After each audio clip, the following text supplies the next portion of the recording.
Hey, so now that Original Sin is officially over, I thought I would do the most original YouTuber thing I could possibly do and rank all of the Dexter seasons. And so now that you sit there in shock at my creativity, I'm also just going to warn you that in this video I'm going to be speaking openly and freely about all spoilers. So if you haven't watched the entire series and that is some sensitive information to you, just be aware of that. But it's about as simple as that. Let's get to it, starting off with my least favorite season, which is season 6. And I think by far, but I do kind of have to preface this by saying that I don't think that there really is a bad season of Dexter. At least not a absolutely terrible one anyway. Like a lot of the fans might have you believe anyway. There's a lot of haters out there when it comes to certain seasons like 8 and stuff. But when it comes to me, my least favorite season is 6, but in saying that, I still like it to an extent. I think there's good stuff in here. For instance, I think it has a good opener with Dexter going to his high school reunion. There's some funny things to be had there, like that scene where he doesn't know what hammer time is. I have no idea what hammer time is or how it differs from regular time. There's fun stuff in this season, and overall I would also say that it has one of the best closes of the entire series as well, with Deb finding out about Dexter's extracurricular activities. It was always an inevitability that she was going to find out. Well, we always kind of suspected anyway. But once she finally did find out about it, I sat there in shock, and props to the show for doing exactly what was intended in getting me to be like, holy shit, now I need to watch season 7 because what the hell is going to happen? And also props to the show for, having the guts to make big changes like this.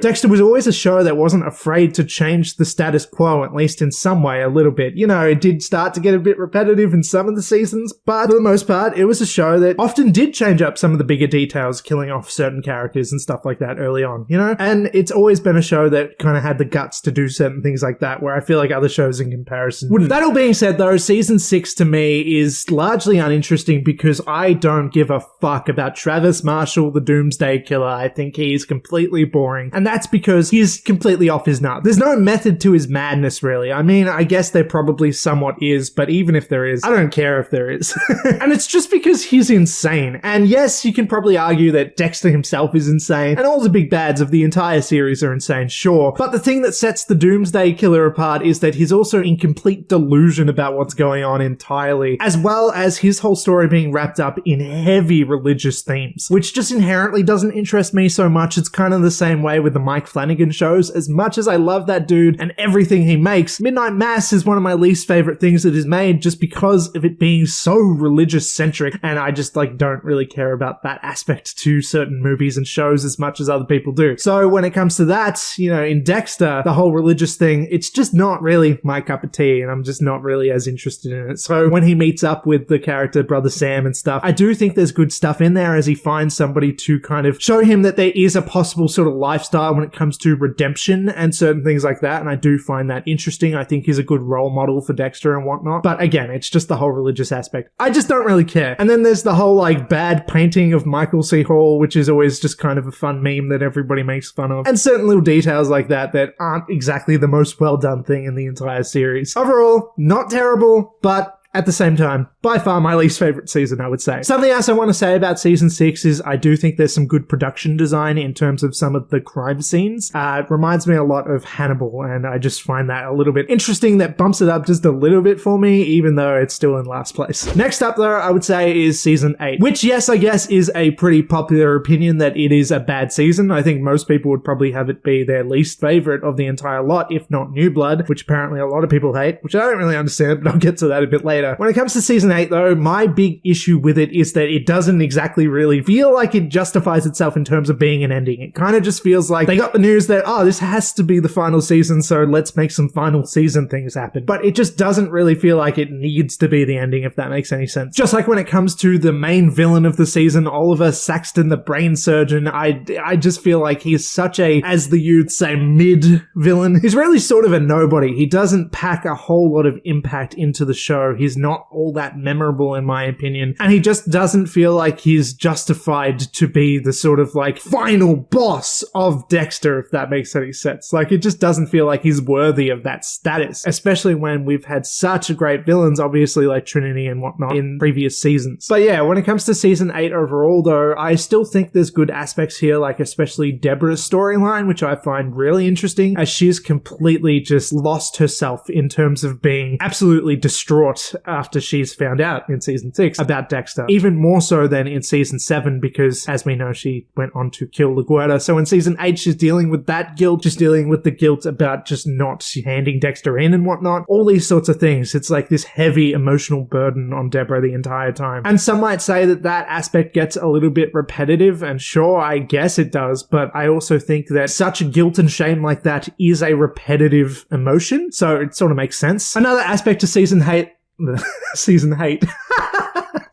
Another aspect to season 8 that I will say is that I really hate the whole inclusion of Dr. Vogel and that retcon and everything, just because I don't particularly buy her as being somebody who like had always been there from the start. I just don't like those sorts of contextual changes in terms of like, this is how the code really was made, when like it's been established for seasons on end at this point. Like, Harry's the one that came up with the code. He's the one that raised Dexter and taught him his way of life. And now just suddenly apparently this woman, Dr. Vogel, was there the entire time and was actually a much bigger impact than maybe even Harry himself when it came to the code. I just don't buy it. It feels like they added in there like at the last second, and it just doesn't feel supernatural and believable to me. I get annoyed by that aspect, especially in terms of how later in the season she also becomes somewhat of a mother figure, and it's like I'm supposed to be emotionally invested in her, but to be honest, I'm not. I'm just not a fan of the Vogel character overall. As well as Hannah, I should mention too. I'm not the biggest fan of Hannah either, and I know that I said that season 6 is my least favorite season, and I do think it is, but I have a lot of complaints when it comes to season 8 as well. And then there's the whole private investigator job and that dude, I forgot his name, but the guy that Deborah works for. Like, there's just a lot of side characters here that I don't have a lot of investment in, especially when it comes to being the 8th and at the time final season of this big legacy series. And now they're just like throwing in these characters we don't really give a shit about, and they're impacting the story in a big way. It feels disingenuous and it feels really annoying. It feels like it hasn't kind of earned it. Then there is, of course, the ending, which I do have to say I don't hate as much as other people do. I think Deborah dying is a respectable possibility within the series. I just don't like how they did it exactly. It feels like a very dumb way that she died in terms of having left the brain surgeon in the room alone and giving him time and room to escape so that he can eventually shoot her when she comes back in. And then she's like on bed rest in a coma or whatever after that, and she just like dies with no autonomy. She doesn't get the choice or decision. She doesn't get to say goodbye to anybody. She's just brain dead and dies, and I just find it very disrespectful to her character, especially given that she's such a loudmouth character who always speaks her mind, and then you kind of take all that autonomy away from her. I don't know. It's not very fitting for her as a character, I would say. She should have gone out guns blazing as a hero or something like that.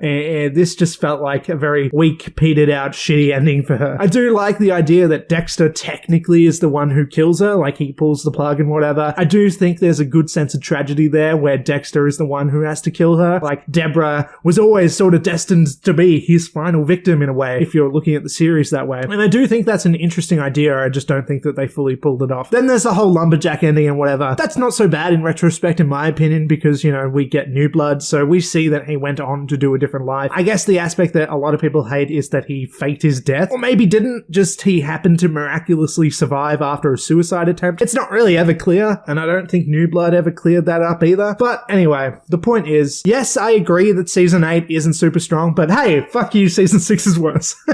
Next up is season 7, and much like the previous seasons, another aspect as to why I don't rank this one so highly is because I'm not super interested in the big bad villain, Isaac Serco, who turns out to be not so much of a big bad villain in some ways, as he sort of befriends Dexter in some of the episodes, which is a little bit interesting, but for the most part, I still don't really care about his whole criminal organization and all that stuff. I'm just not super fascinated by, I don't know, like these logical working criminals instead of like Dexter being about psychopaths and people who sort of reflect Dexter's, you know, bad side or whatever, as the best villains do in terms of like showing Dexter kind of who he really is. I don't really feel like you get a good sense of that in season 7. A lot of people would disagree with me though, because this villain's quite a popular character actually, so I don't know, maybe I'm wrong there. Yeah, I'm willing to accept that. I haven't watched it in a little bit, so I don't remember all the details, but I remember not loving this character. The thing I do love about season 7, though, and the reason I think it's better than 6 and 8, is Deborah's storyline. And you do get more of that in season 8 as well, but I think it's done better here in terms of her just having freshly found out about Dexter and the fallout of her dealing with that the entire time. And basically it's about her going through these stages of like denial and stuff. She's desperately pleading like, no, you're just like sick or addicted or whatever, and I can help you and all these sorts of things. I like that aspect as she's like desperately trying to still respect and love her brother in a way. And then like as she goes on, she gets more and more sort of sickened by the idea, and like the sense of guilt and stuff packs in. All these sorts of things. Like she's just dealing with shit the entire time. Before, of course, then killing LaGuardia, her biggest mistake of the series, I would say as well. Especially in terms of the fact that she probably could have just left the shipping container and let Dexter deal with it. But hey, if we just ignore that fact, I still love the ending of season 7. I think it's another big shocking ending that just adds to the tragedy of Deborah's character, even more so than Dexter, I suppose. But it does add to the entire idea of the series overall that Dexter ruins the lives of those around him. It's inevitable, you know, he's always the one who's sort of like, because of his lifestyle and choosing to do what he does, he hurts everybody. And I think that that is an important aspect to the series overall, and something that some of the big fanboys of Dexter Morgan as a character, I think, kind of failed to understand. Some people love Dexter so much that they idealize him and they look at him as like the absolute perfection. He can do no wrong. I look at Dexter as, unfortunately, the villain of the entire series, which is a reason I like New Blood so much, which again, I'll get into soon. But I think Dexter, as good, as well-intentioned as he is at times, and as likable and relatable as he can be as well, I do still think that he is a bad guy.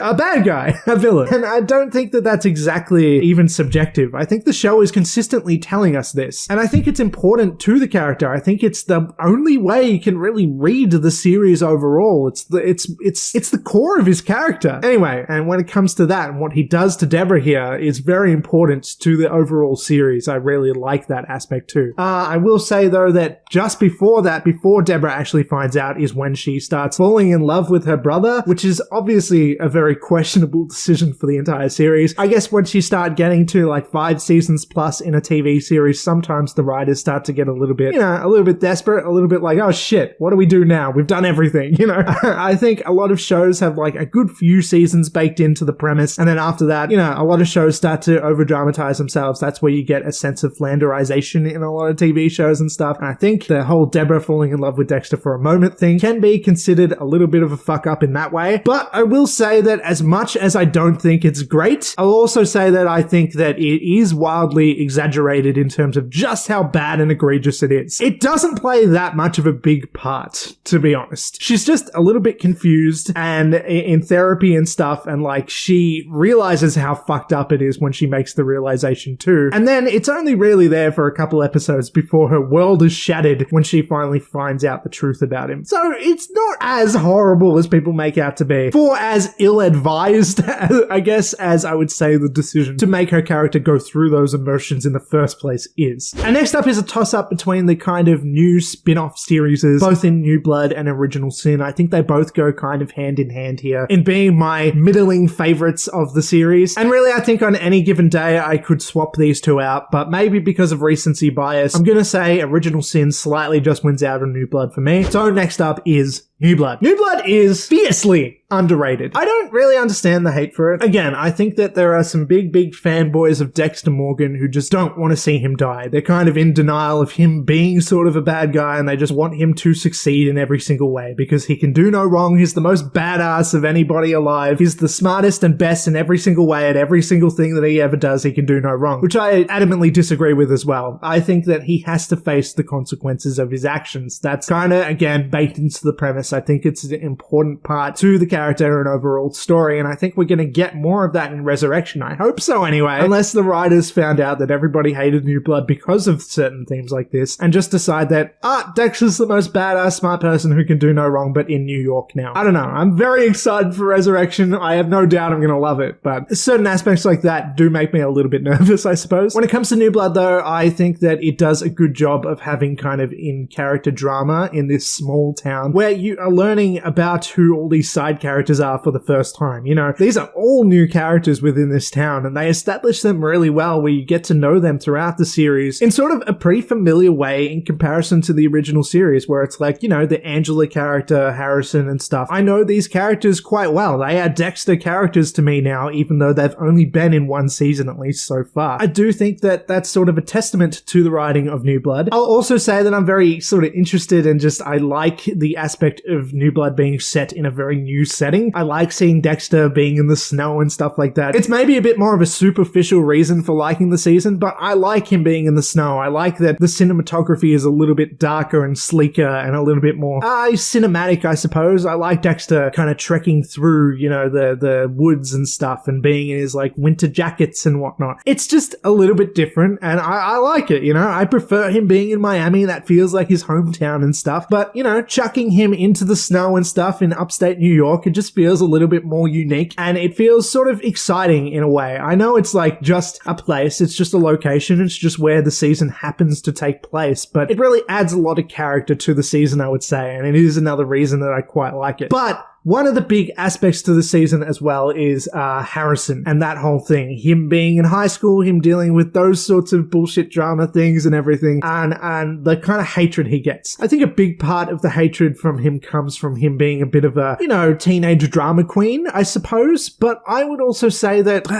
that's just kind of, that's how teenagers are and shit, right? I don't think it's super unrealistic, and I think that's just kind of what you have to deal with when it comes to certain storylines like that. It can be argued that, well, don't bring Harrison into the season, but to me, I would say Harrison plays a very big, important part, especially following season 8, where Dexter basically abandoned him. Not even basically, just straight up abandoned him and left him to live off with Hannah, which is another decision I didn't really like about season 8. But when it comes to Harrison, I think he is well written. I think he is played well by Jack Alcott, I believe is the actor's name. I think he's a good character. I don't really understand the hate, and I think he is a perfect character to basically meet with Dexter's end in terms of killing him. I think that makes a lot of sense when it comes to the cyclical nature of Dexter constantly ruining his life and getting people killed, basically. It comes back to him because it has to. I think that is great. I don't understand the hate for that. I'll also say, and I'll get deeper into this in a New Blood video essay that I'm planning on doing, but a lot of people really hate the whole ketamine change, not the M99 drug. He uses ketamine instead, and Angela finds out and stuff. I have some defense in that, in terms of it being that maybe we didn't see Angela's entire Google search, like maybe she didn't find out completely just from that. But I'll also say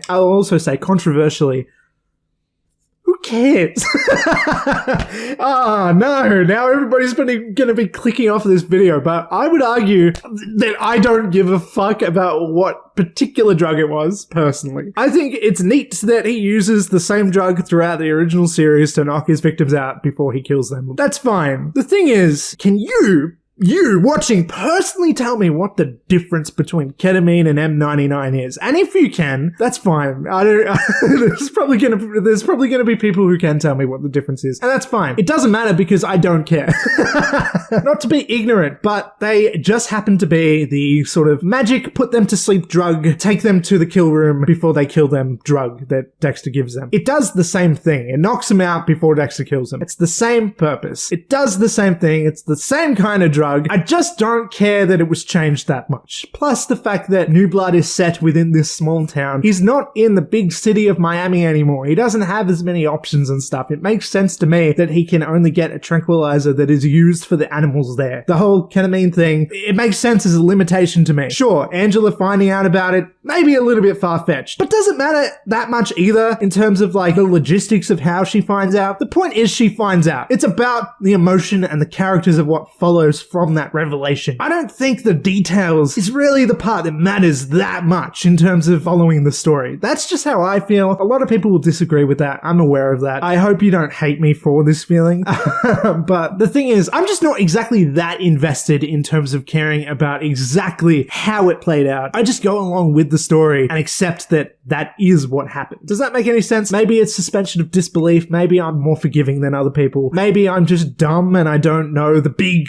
catastrophic catastrophic difference between these drugs that ruins the entire series. But anyway, I do plan on doing another rewatch of New Blood soon so I can write up a video about it and sort of look at the closer details and figure out what I really think about it. But that's how I feel about it at the moment. Overall, though, I think New Blood's kind of great. I think Kurt Caldwell is a pretty good villain. I don't love his whole motivation all that much. I also don't love that the show sort of treats who the killer is as a little bit of a mystery for the first few episodes and then kind of just reveals it just straight away, like almost by like episode, I don't remember what episode it is, but like 4 or 5 or something. It kind of just shows Kurt unceremoniously in his sort of act of killing. And I find that kind of a little bit disappointing. It could have been like this big exciting reveal that they kind of just wasted. But yeah, overall, New Blood's good. The next up is Original Sin. Just having ended, I think that Original Sin was so much better than it had any right to be, so much better than I ever expected it to be, and quite a bit of fun. Looking back on the season overall, it's great that it does have that sense of fun. It gets the room to sort of have scenes between, you know, Dexter and Deb getting high and just giggling on the couch and stuff. And it has certain scenes like, I don't know, Dexter being awkward at Miami Metro and all this sort of stuff between the big dramatic scenes and everything. That is where I would say New Blood maybe failed a little bit more so in comparison. New Blood is very dramatic the entire time, really. It's very serious. It's prestige television, right? But Original Sin lets itself have a little bit more fun. It lets itself be a little bit more campy and like, you know, it gets the sense of that 90s feel and everything. I like the look of it. He's in Miami. I think the casting is good in terms of Patrick Gibson playing Dexter. I think he does it super well. He's the best part of Original Sin in my opinion. And then there's the side characters. Obviously Batista and Masuka are fucking fantastically cast as basically their mirror image. LaGuardia's quite good as well. All these sorts of castings and stuff I think are pretty damn good, with the exception of Christian Slater as Harry, which I just from the start never really liked, just because he doesn't really look like Rima all that much. He just doesn't replicate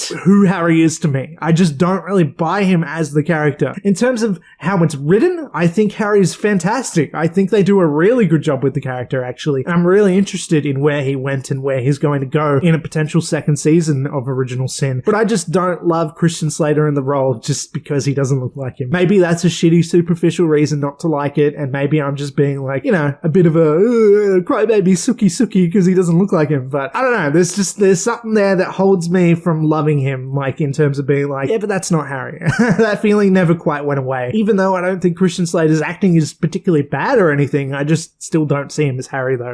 Overall though, yeah, when it comes to Original Sin, it also has some pretty great like drama and build up for Dexter as a character. We're seeing him really evolve throughout, and every little build up of that was exciting as we see him realize like, I can use the M99 drug, as I mentioned before. I can borrow Camilla's boat, slice a pie and take it out and, you know, dispose of bodies and whatever else it was, all those certain little steps to him becoming the Dexter Morgan that we all know and love. That was an exciting thing to watch week by week. I wonder how that plays out as a binge. Do those things feel tacky when we're not kind of watching them like and getting excited in the moment? We already know that they're going to be there? I'm not so sure. I'll also say that watching it weekly does change the entire context of how it all plays out. You know, I'm looking for details. I'm like, ooh, what does this mean? What does that mean? And stuff. So that whole aspect, I think, elevates the material probably. Watching it week by week and getting excited and talking about it, theorizing and stuff, probably makes me like it a little bit more. That being said, the same can be said for New Blood. I watched that week by week as well at the time when it was released. So that's a fun way of watching it in terms of how I didn't experience the original series. It kind of adds to the material as well. Original Sin as well, though, I will say has a quite not that great a villain, I will say. When it comes to Aaron Spencer finally being revealed to be the kidnapper of Jimmy Powell and Nikki and stuff, and the whole revelation that comes from that,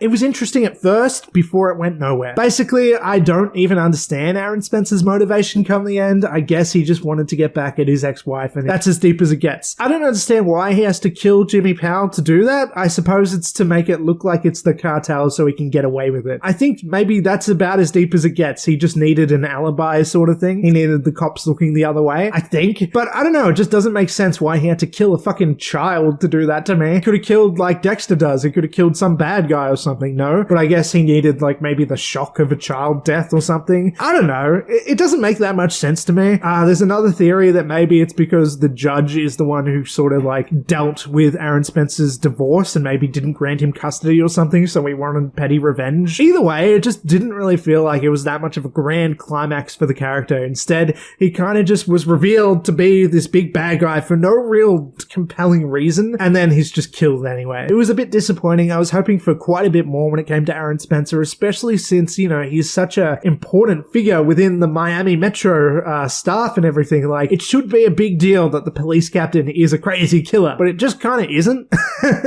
I don't know. So that aspect, I will say, is a bit weak when it comes to Original Sin, but there's not a lot else that I would say is weak. When it comes to Brian, I think it's interesting watching him evolve a little bit as well. I mean, that didn't start until quite late into the season, but I did like that we got more of a sympathetic look on the character and learned a little bit more about him without breaking the law. You know, it doesn't fuck up with the mythology too much, and it does explain certain details that we never really got from the original series, which is fun as well. I will say that I do think it fucks with Brian's character just a little bit when it comes to the disparity between who he is in Original Sin as compared to who he is in the original series as the ice truck killer who kind of kills indiscriminately. In Original Sin, he kills with reason. He kills for vengeance and certain things like that. We can understand his motivation, whereas he then sort of goes on to just kill random prostitutes and stuff. It doesn't make that much sense to me in terms of an evolution. It can be argued, though, that he starts killing those people in the original series only to get to Dexter, which actually does fall into place with his motivations with Original Sin. So it really depends what way you read it. But overall, I would say that his stuff is quite strong for the most part. And yeah, Original Sin, it's pretty great. I don't think that's a controversial thing to say, but it's still about halfway through the entire series for me, because the next best thing for me is Season 5. Season 5 is sort of where it starts to drop off in terms of quality just a little bit. It's not as good as the first 4 seasons. That's not a controversial take. We all know the first 4 seasons are the best. We all know it. You knew that from the start of this video. You knew that the first 4 seasons were going to be the best ones. You know, what order they happen to take place in, you'll soon find out, but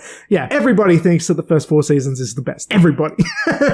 And if you are the one person who is the exception to that rule, I don't want to hear it. The first 4 seasons is the best. But Season 5 is a close competitor. Season 5 is the next best thing. I think Lumen as a character in this season is a really good sort of replacement for Rita, I suppose. She's kind of a completely different character though, really. It's not really a replacement for Rita, but I do think that she fills in the screen time well as a compelling character who, much like I was just mentioning with Brian in Original Sin, is seeking vengeance in a little bit maybe more of a justifiable way though.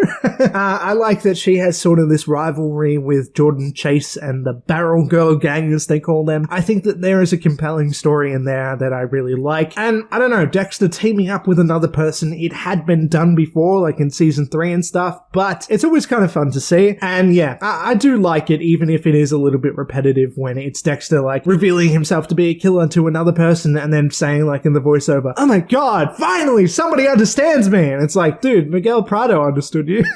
Trinity kind of understood you for a part, even if you were enemies. I don't know, other people have understood you in the past. This isn't the first time, even if it is the best match this time, if that makes any sense. Some downsides to Season 5 though is that it starts falling off track when it comes to the absence of Rita and the sort of falling out of Dexter as a family man. I don't like that aspect. I think it starts to get quite a bit more boring after that fact. I think Dexter works at its best when it's sort of a satire on this happy family man who goes out to kill people and stuff. I think he works best when he's with Rita, when he loves Asta and Cody and stuff and everything. It can be argued that Dexter's not capable of love, but I don't buy that. But yeah, the whole thing when it comes to Season 5 is that the status quo is being majorly changed, but for the worse in my opinion. I do love the ending of Season 4 and the whole ballsy, gutsy take that took place with the ending there, but it did change the show for the worse. I think the show was never as good again when Rita was gone. It kind of gave Dexter less personal stakes. I know he still had other loved ones in Deborah and stuff, for instance, but I don't know, it was less direct, you know, and he also had less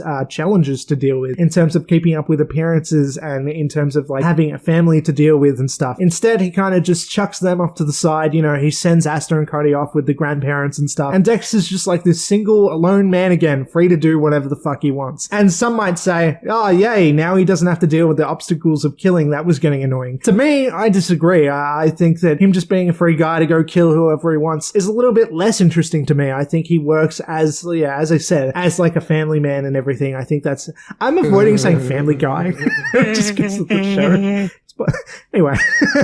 But yeah, overall, the point is season 5 is quite strong. I like it quite a lot, but it still does drop off after season 4, and I don't think that's really a controversial opinion. Next up, though, is a controversial opinion because my 4th favorite season of Dexter is the first season of Dexter. Season 1 is so strong. I do not want this to be read as, bro hates season 1. Because no, I do not. It's down pat from the start, fucking perfection. From the first episode, they know what they're doing. Dexter Morgan is established in this perfect way. They know exactly where the trajectory of this character is going. They know exactly what they're doing in terms of the vibe of having the sort of horrific stuff of Dexter killing people, along with the comedy of him being like this awkward guy and everything. I will also say that actually when it comes to the horrific nature of him killing people, it's played much more harshly and darkly in season 1 than it does ever again throughout the rest of the series, which is an aspect that I like. It shows that Dexter is like this monster of a man. You know, as much as we like him when he's not killing people, and we like him when he's killing people, he's kind of scary in season 1 in a way that he's not so much in the later seasons, and that is sort of how it should be, in my opinion. It kind of shows the true nature of what Dexter is doing, what he's capable of, and it kind of makes him a little bit less relatable, which is maybe kind of a good thing in terms of at least when he's killing people. But season 1 also has this great sort of mystery when it comes to the eye struck killer. Of course, we know now that that is Brian, his long lost brother and all that stuff, but I think that that is a really compelling mystery when you're watching it for the first time. That is, if you're not reading it as Dexter has a long lost brother, that's a little bit like soap opera-y, isn't it? It can be read that way, but I think that they handle it well. I think they explain it well with his, being adopted by Harry and stuff, and they make sense of the story through the flashbacks as Dexter's slowly realizing the truth about his life, and I always find that compelling. It's a very personal season for Dexter as well, as we're following him learn about his own life pretty much. I don't know, I just think it's a very captivating watch, and they do a lot with this first season. They get really deep into who Dexter is, they get deep into the side characters with some of the side character drama and stuff like that, and it's just handled really well. I don't know, they continued everything that they established in this first season. It's what we love about the show. They got it right from the start, and that's something to appreciate. I think season 1 is a masterpiece. I just don't think it's as much of a masterpiece as the best 3. The third best season of Dexter is season 3, in my opinion. I love season 3 because I love Miguel Prado. I don't know if that's a controversial opinion or not, but I think he is one of the absolute best big bads of the series, one of the best villains by far. I maybe even like him more than Trinity. Oh, can I say that? Am I allowed to say that? Look, I think Trinity is absolute perfection in the role that he plays, but Miguel Prado is more likable, if that makes sense. I like spending time with Miguel Prado in a way that I don't with the Trinity Killer, Like, Trinity Killer's captivating in a different way. Miguel Prado's just fun. I like him. And it can be argued that, hey, maybe that's just like, that's kind of a dumb way to watch TV, to only want to spend time with the fun character and not the absolutely riveting, fantastically written character, but my answer's why not both, I suppose, because I love them both. And season 3 with Miguel Prado, one of my absolute faves. I love him and his kind of brotherly relationship with Dexter as they learn to sort of love each other and kill with each other and all that sort of stuff before he starts sort of taking it a little bit too seriously. He starts loving the violence a little bit too much. He starts wanting to play the political game and fuck with people and stuff a little bit too much in terms of him killing people and all that sort of stuff. And Dexter starts to see that the nature of what Miguel Prado is doing and why he's doing it changes throughout the season before he eventually decides to kill him for that reason. I find that really interesting in terms of like, this was a character who like, he was kind of showing the way and kind of failed in a way as well. The other thing about Miguel Prado is that he has some of the best lines. I fucking love when he says, "Don't fuck with me or I'll fuck you back," that whole part. And then there's a lot of people within that same scene who loves Dexter when he says, they said they would get that stain out. I don't remember the exact context, but I don't know. There's a lot of good interactions with him and Dexter. But aside from Miguel Prado, I will say that I don't love the whole mystery as to who the Skinner is and all that stuff, and they keep looking for this guy and mentioning his name throughout the entire season. Fleebo, as Batista calls him. I find that part very repetitive. They keep mentioning his name and I don't even know who he is. Like, I don't care. I just want to watch Dexter and Miguel Prado deal with what they're dealing with, But aside from Miguel Prado, I will say that the kind of real big bad in a way, because he's actually just the bad guy in the Skinner, is not nearly as interesting, but that's kind of by design. He's not really supposed to be as captivating as Miguel Prado, so it's sort of forgivable. But aside from that, season 3 is also all about Dexter and Rita's relationship, and I don't know, I I think the whole Rita and Dexter thing is some of the most compelling stuff within the entire series. I know a lot of people actually quite dislike Rita for whatever reason. I guess it's because it's the same reason people hate Skylar in Breaking Bad, because technically, she stops him from doing what he wants to do and whatever. I don't know. I don't feel that. I don't hate Skylar or Rita here. I think that they're both good characters, and I think they bring a good sort of feminine energy to a quite masculine, dark show and stuff like that. And I think that's an important aspect, as does Deborah and stuff too, but that's always the kind of the thing when it comes to Dexter too. I love that there are like strong female characters throughout the entire series. I think that they do a really good job with the female characters and male characters and all the characters. I love all the characters. Everybody's good. Dexter has good characters. That's not a controversial opinion either. Good characters. Dexter, it's a good show. Season 3, it's a good season. Next up, my second favorite season is, controversially, season 4. Yes, I know, season 4 is maybe objectively the best season. I get it. I understand why. I don't disagree. I think it is absolute perfection. I really, really do. The ending of season 4 is phenomenal. The opening of season 4 is phenomenal. The middle of season 4 is phenomenal. Everything. I love it. I love season 4. Arthur Mitchell as the Trinity Killer is one of the most compelling villains by far. I love Dexter's sort of relationship with him that he sort of develops, I suppose. I love how Dexter's just absolutely fascinated with him and sort of obsessed with him in terms of especially how he deals with his work-life balance, I guess I'll call it. And then, of course, that all leads to horrible things later in the season as well, which I think all just plays into Dexter as a show very, very well. Season 4, we've all said, and it can all be argued, that it should have been the ending, technically. It has a perfect ending for the season and for the entire series as a whole. The cyclical nature of Dexter dealing with his own consequences and basically condemning his own son to possibly follow in the same path that he does. That's brilliant. It's fucking awesome. And although we know that it doesn't particularly go down in that way now that we have New Blood, it's still a fascinating watch even after New Blood's come out. Season 4 is just the best. It's the best. It's the best. What do you want me to say? Season 4 is the best, but it's not as good as season 2. I'm sorry. It's not. It is, but it's not. Anyway, I should talk more about season 4 before I get to my favorite season, though. Another thing about season 4 is that Dexter's dealing with, again, being a family guy, as I was trying to avoid saying. With Harrison being born, it's a whole new challenge for him, having to deal with that. In terms of, especially since that season 4 actually deals with this as a problem, in comparison with the later seasons after that, where Dexter just constantly knocks off Harrison to this babysitter or that babysitter, and it becomes a non-issue. Who cares? Harrison is sort of like a real, I don't want to call him an obstacle, but it's another challenge for Dexter to deal with, as well as his strong concern about what he's basically going to do to Harrison throughout the entire series as well, since he is born. It's another really interesting aspect to Dexter, as he is legitimately worried about those that he loves. Again, another little bit of proof that he's not an absolute psychopath in every single way, and is very capable of emotion, as much as he tries to tell you that he's not. Season 4 to me is really why Dexter is such a beloved show. It is the absolute peak and best example of what Dexter can be. Coming in at my favorite season, though, is 2. Season 2 to me is exactly what I want from a Dexter season, with the exception of Lila.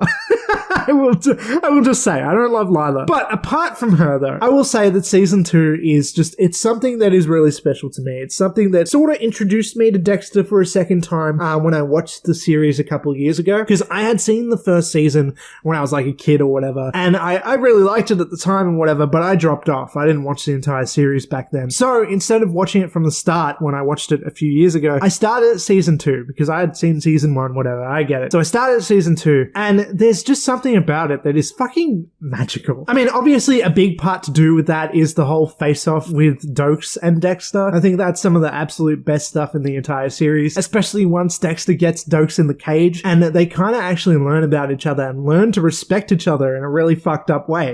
Dexter sees that now that he can be honest with Dokes, they actually sort of respect each other. They actually have some of the same beliefs and stuff, even though they're in this sort of really bad situation where they are complete enemies, really, and something bad is going to happen one way or another soon enough, whether it's Doak's death or Dexter's incarceration or whatever it is that this is going to lead to, which unfortunately they completely cop out on, with Lila being the one to take the fall. But aside from that, when we don't know that and it's Dexter and Doak speaking to each other with him in the cage, those are the best scenes of the entire series for me overall. Just easily. I fucking love it as they speak as equals for the real first time after Doak's strong suspicion of Dexter throughout the first 2 seasons. I love it. I fucking love that stuff. I'll also say that I really like the whole Bay Harbor Butcher hunt and Lundy on the case and all that stuff. You know, it really brings the pressure up for Dexter and like worrying about him getting caught and stuff. It's a really intense watch as well as like constantly every corner it's like he's nearly getting caught. They find the Bay Harbor Butcher bodies at the bottom of the ocean. You know, who knows what they're going to find in terms of DNA or whatever it is in terms of that. They've got Lundy on the case in terms of figuring out patterns and whatever else it is. They're getting closer and closer to finding Dexter out, and it's just like a really intense watch when you're watching it for the first time. I really love that aspect. I'll also say it's kind of gutsy to go down this path so early in the series too. By season 2, they're already maybe going to find the Bay Harbor Butcher and reveal Dexter's identity. It's really awesome. Much like season 4, Dexter has high stakes and arguably could have been the end of the series. I kind of wish that they went down this route of the Bay Harbor Butcher hunt in a much later season though. That should have been the last season material instead of being here so early and kind of having to cop out of that because it's so early, if that makes sense. You know, if they committed to this idea later, they could have actually done something with it. As compelling as it is and as much as I love it, I don't love the ending just because of that reason. I'll also say that I don't love Lila, as I mentioned before. I hate that Dexter basically cheats on Rita with Lila, even though they break up for a second. They're broken up for fucking 5 minutes, you know, it's bullshit. I hate that. But apart from that, that's really my only flaw when it comes to season 2. Season 2 is all about Dexter and Dokes. And I love Dokes, and I love Dexter.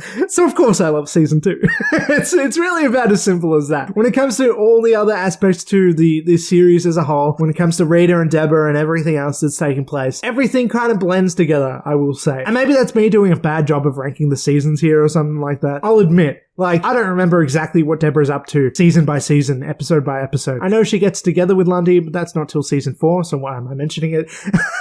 Certain details like that, they all kind of blend together because Dexter is in the forefront. He's the character that we're going along with throughout the entire thing. He's the one we care about. So those are the details I remember. I will do a full series rewatch and probably talk about each season or something like that eventually. But for now, with these rankings, season 2 is by far my favorite, and it's largely because of Dokes and Dexter. Like, I'm not afraid to admit that. It's a good reason to love it. Yeah. Season 4 and 2 are absolute peak. And then 1 and 3 are kind of pretty much absolute peak as well. I just don't have to yell it as loudly. Anyway, so yeah, I guess that's about all I have to say. That's my ranking of the seasons. Let me know if you agree and stuff. Let me know what you think about it. Tell me your rankings. And that's about it. So before you go, please do that things like, comment, share, subscribe, all that shit. I'm outie. Goodbye.